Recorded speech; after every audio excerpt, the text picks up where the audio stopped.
मेरे नाम बुशरा है ते बीमार हाँ पे ये दवाई इस तो भी लैना मजबूर हाँ। बच्चियां बीबियां खावन भी जरा बीमार है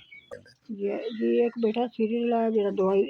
जरमल लैके दिंदा है इस तो के 4 साल पहले जरा मैं बीमार हो गई अपच हो गया बीमार हो गई बंदा ही बीमार है बच्चा सीरियल आया वो कोई 4 आने जाएगा दवाई ले लेगी जी हम पेट च पानी है भी हम डॉक्टर ने आख्या अल्ट्रासाउंड करावो तेरे पेट पानी है तो गुंजाइश नहीं है गरीब बंदे हैं अल्लाह करे कोई 4 आने हो जान तो दवाई ले लवां हुण इन्नी हिम्मत नहीं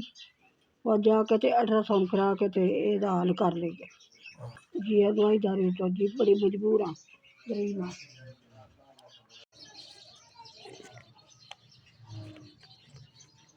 जी बड़ी बड़ी मेहरबानी तुहाडी अल्लाह तुहानू बहुता देवे ते पेट पानी पै गई तुहानू अल्लाह चोखा चोखा चोखा देवे जी मैं जी अल्ट्रासाउंड वास्ते बैठी तुहाडी चौकी चौकी मेहरबानी अल्लाह तुहानू बहुता देवे अल्लाह पाक तुहाडी रोजियां खुलियां करे अल्लाह तुहानू कामयाब करे जी बहुत बहुत शुक्रिया तुहाडा कल्लेआ 5000 आ गया तुहाडा बहुत बहुत शुक्रिया अल्लाह तुहानू बहुता तुहाडे बच्चें नू अल्लाह सेहत देवे।